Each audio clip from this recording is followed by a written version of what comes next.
आज बड़कागांव में यूपी के मुख्यमंत्री योगी आदित्यनाथ आए हुए थे, जिसको लेके सीधे हम अंबा प्रसाद से जुड़ते हैं और ये जानने का प्रयास करते हैं कि क्या लगता है कि असर डालेंगे योगी आदित्यनाथ यहाँ के। देखिए, जनता जो सुनना चाहती थी वो तो उन्होंने बोला नहीं। यहाँ के विस्थापितों के बारे में कुछ नहीं बोला। भारत सरकार का ये जो एनटीपीसी अडानी आके क्यों इतना मनमानी करता है, क्यों यहाँ पे रैयतों के साथ अत्याचार करता है, उनके हक अधिकार का बात तो नहीं बोला। बड़कागांव के आम आदमी जो समस्या से जूझ रहे हैं उसके बारे में तो नहीं बोला। रोजगार का कोई विषय नहीं था उनका। वो सिर्फ यहाँ पे लोगों को बांटने आए धर्म के नाम पे। सीधा बात है कि वो बस यही करने आए। उनको एक मुद्दा दिख रहा है और वो बस यहाँ पे लोगों को बस बांट के और यहाँ का माहौल खराब करने के लिए आए हैं, जो कि यहाँ के लोग समझदार लोग हैं बड़कागांव विधानसभा के और सोच समझ के निर्णय लेने वाले लोग हैं।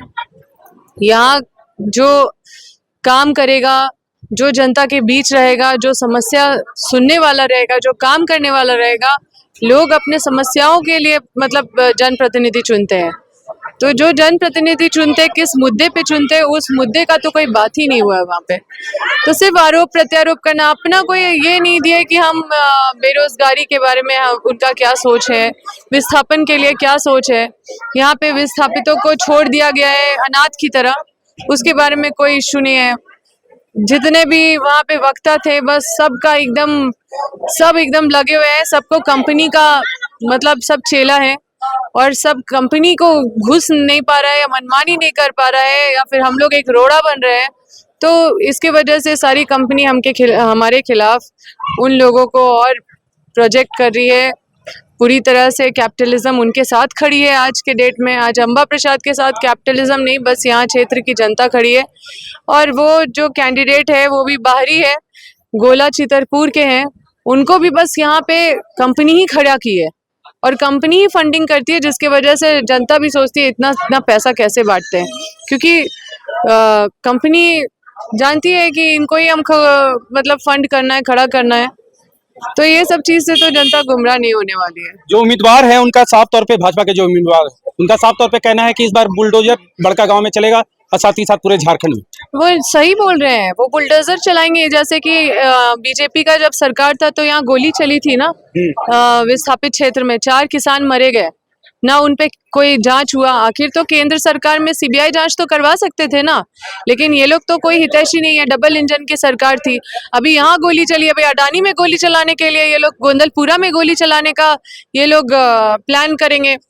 तो हर हाल में यहाँ पे अडानी लगी हुई है, एनटीपीसी लगी हुई है। बहुत जगह पे जहाँ पे विरोध हो रहा है कि हम लोग जमीन नहीं देंगे, वहां पे गोलियां चलाने का, बुलडोजर चलाने का ये लोग तैयारी कर रहे हैं।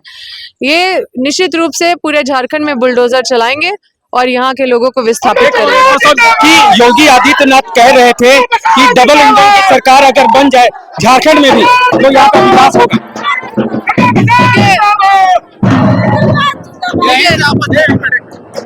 यहाँ पे झारखंड, जब ये डबल इंजन की सरकार थी तो झारखंड का क्या हाल हुआ आपको देखने को मिला। 2-3 जगह गोलियां चलाई गई, कंपनी को घुसाया गया, ठीक है।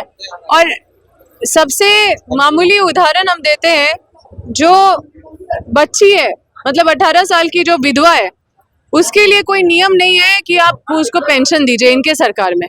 तो संवेदनशीलता का तो इनके अंदर एक बिंदु मात्र भी इनके अंदर नहीं है संवेदनशीलता। तो 18 साल की विधवा जो बच्चा लेके इधर बदर भटक रही है, उसका कोई नहीं है, उसका सरकार भी ने भी ध्यान नहीं दिया। उसको पेंशन डालने के लिए उसको 40 साल का उसका मतलब नियम बना दिया कि 40 साल में विधवा पेंशन भरेगी। तो ये इस तरह की सरकार से आप क्या उम्मीद करते हैं? जो महिला सशक्तिकरण की बात करती है उसको चुल्लू भर पानी में डूब के मर जाना चाहिए। जो एक विधवा 18 साल की विधवा के लिए नियम इस तरह का बना के रखा है कि 40 साल में विधवा फॉर्म भरेगी। हम लोग आए तो हम लोग को बहुत कम समय मिला कोविड के बाद, जो सच्चाई है। और उसके बाद 2 महीना पहले हम लोग का चुनाव भी करा दिया गया। 2 महीना हम लोग ये जो लोकसभा का चुनाव उसमें व्यस्त रहे और सरकार बचाने में भी व्यस्त रहे।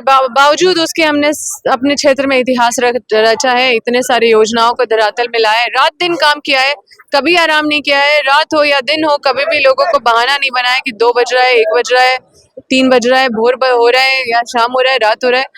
लड़की हूँ, महिला हूँ, ऐसा कभी बहाना नहीं बनाया। हमेशा घर की बेटी की तरह हमेशा अवेलेबल रहे और लोगों के बीच में रहे। अब ये जो बाहरी है, ये मतलब एक आ रहा है हजारीबाग से अमन सिंह यहाँ चुनाव लड़ने, एक आ रहा है गोला चितरपुर से यहाँ चुनाव लड़ने। हमको समझ में नहीं आ रहा है ये लोग बड़का गांव को समझ के रखे हैं कि क्या यहाँ पे माटी में यहाँ पे दम नहीं है, यहाँ के माटी और यहाँ पे बेटा बेटी में दम नहीं है कि यहाँ पे अपना क्षेत्र का प्रतिनिधित्व कर सके। तो ये तो सबसे बड़ा मतलब बेइज्जती है, क्षेत्र का अपमान है कि आप मतलब बाहर से आ रहे हैं तो ये तो क्षेत्र का अपमान कर रहे हैं आप कि यहाँ पे उस लायक लोग नहीं है। तो मतलब ये निश्चित रूप से जनता बहुत जाग चुकी है। विस्थापित क्षेत्र तो पूरी तरह से बीजेपी को बाइकआउट कर दिए और सबको समझना होगा पूरे बड़का गांव के नीचे कोयला है। ये सच में बुलडोजर चलाने का प्लान बना के आए हैं और इसको एक ही मतलब शख्स बचा सकता है जो आज तक बचा रहा है। चलिए, ये अंबा प्रसाद की लगातार ये जन यानी लोगों से मिल रही है और अपने प्रति वोट की अपील करी है। अपने सहयोगी आशीष यादव के साथ मैं Piyush Mishra, the follow up news. TheFollowUp.in. Like, share, and subscribe. www.thefollowup.in